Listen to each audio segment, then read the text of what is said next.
As we get closer to the Academy Awards, everyone is talking about the little film that could, the Cider House Rules. In 1986, author John Irving began to adapt his award-winning novel into a screenplay. After numerous rewrites, he met director Lasse Hallstrom, and the film finally went into production. Released this past December, it has garnered much critical acclaim. It has been nominated for 7 Oscars, including Best Picture, Best Director, and Best Adapted Screenplay. Joining me now, the author and screenwriter John Irving and director Lasse Hallstrom. I am pleased to have them here. Lasse is known for such critical acclaim films as My Life as a Dog and What's Eating Gilbert Grape. Welcome to both of you. Great to have you back. Great to have you on the program. Thank you. This began with your novel. Did you write this knowing, thinking that of all the novels you have written, some have been made into movies, it would be the most likely, in your judgment, to make a film from? It wasn't most likely in my judgment in that I could visualize it, I could see it. I had declined invitations from George Roy Hill and Tony Richardson to write screenplays of The World According to Garp and The Hotel New Hampshire. I just couldn't see them as films, although I liked Even though they were made into films? I like the films that George and Tony made, but I was detached from them. In this case, the symmetry of the story, that it comes back where it begins. It begins in an orphanage. Boy leaves the orphanage for good reason, for better reason, comes back to the orphanage.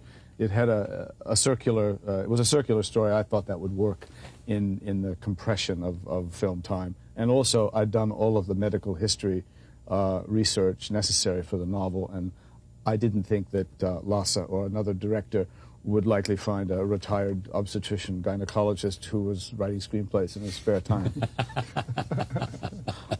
So what happened? I mean, the studio bought it. No. Right. What happened? No, I didn't sell it. You didn't sell it? No, I held out for that unusual, hopeful thing that that there would be a producer who wanted to make the picture and a director who wanted to work with that producer and me, and that the three of us would have an agreement that we would agree about the creative decisions involved in the film. And Richard Gladstein, the producer, subscribed to that, and Lasse agreed to that, and we didn't have any fights, did we? None? None? No big fights? We didn't. No, not even so small one. You agreed on what the film ought to be about, the concept, the sense of how you compress this novel into this movie? That was pretty much... Yeah. Maybe you liked the screenplay? I did. Maybe John picked up on my fear of conflict, I don't know, but we had a wonderful time. Your fear of conflict? Yeah. We had a wonderful collaboration here, and it's been a very collaborative effort. And was he on set as well as writing the screenplay, so that he was there in case we needed to make some changes? Maybe. Yeah, I was not on set. I don't think writers are very valuable on the set. Even if it's a screenwriter? I don't think so. Really? I think if we did our homework, I think before, and I was happy to, contribute notes while he was editing the film. Did you get involved in the casting? Well, only that I approved of everyone. I mean, I thought everyone was a good choice. Boy, Michael Caine is perfect for this, isn't he? Yeah. I mean, was he the only choice? No, he is the only choice. He was. Maybe you would just say that. Choice. I mean, he really inhabits the part. In my eye, after having seen Little Voice, I saw dailies from Little Voice. Yeah. He really fit the part. He has the authority and the intelligence and the wit. And he's just inhabiting this part. There's no switching on or off for him. It's just a very off and casual approach to acting, a very low-key approach to acting. It's just a wonderful learning experience to watch him work. All right, roll tape. This is the first clip we'll see. This is where Michael Caine puts the orphans to bed in the orphanage that he runs. He is Dr. Larch. Take a look. Why does Dr. Larch say that every night? Maybe to scare us. Does it because we like it? Do you like it, Curly? Yeah. I like it too. John, where does this story come from? Well, 20 years ago, I thought of a relationship between an orphanage physician and an unadopted orphan.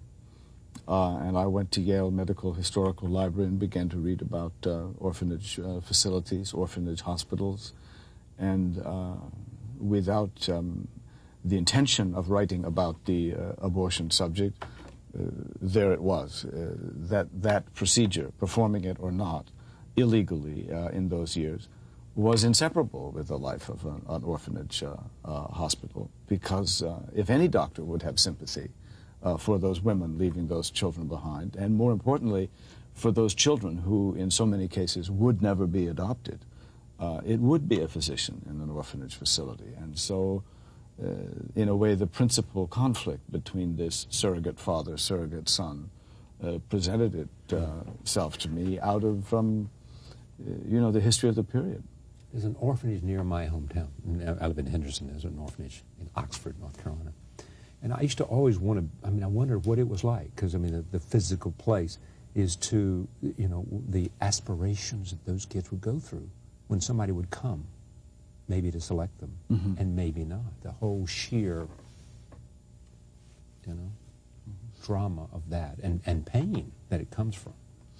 When we first met, one of the concerns... And your movie made me think about that. Yeah.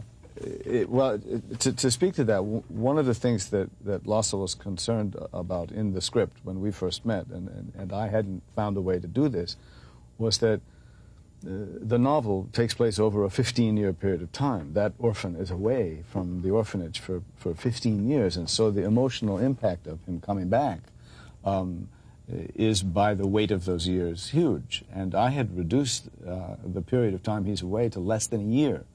And Lasse saw a way to extend that to at least 2 years, and to reinstate something of what you called the epic scope of the story. We reinstated, I think. Yeah.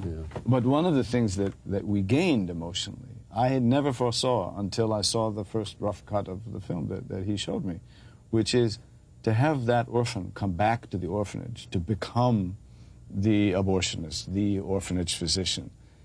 In the movie, in a way, emotionally, it's stronger because he comes back to the same orphans who were there when he left. Right. And you make the point, by seeing them, that they haven't been adopted, that like him, they're unadopted. And it was a plus I didn't see in the screenplay on the page. I didn't see it until Lasse showed me the rough cut. Roll tape. This is another scene, just to give you some of the other actors. Tobey Maguire here tells Dr. Larch that he's leaving. This is the departure that we talked about, and the return. Here it is. There's no taking care of anybody. Not out there. You know, I'm grateful for everything that you've done for me. I don't need your gratitude. I don't need this. I know all about my condition. It's your heart. Casting. Tobey Maguire. Another, he was here the other day because he's in a new film also with Michael Douglas. Yes. He's a terrific young man. He's wonderful. Another actor who knows how to understate, or state rather, because there's so much overstating in movies these days. So he's really running along with Michael Caine. They have the same approach to acting. It's the understatement that is the most important to them. So he's another actor who can inhabit the part. He's present emotionally in every scene. He trusts the fact that is enough to convey what needs to be conveyed. Charlize Theron.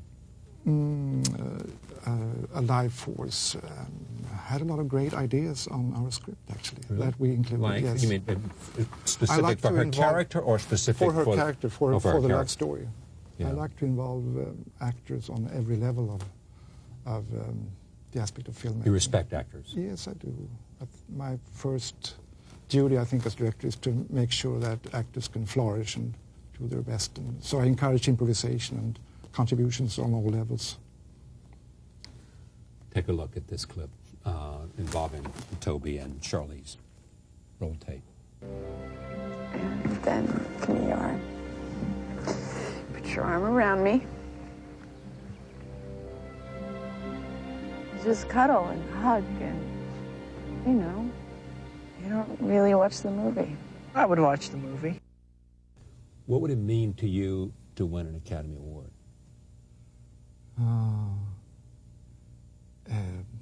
Fantastic honor, getting films actually financed and made, which has been a tough thing for me the last couple of years. I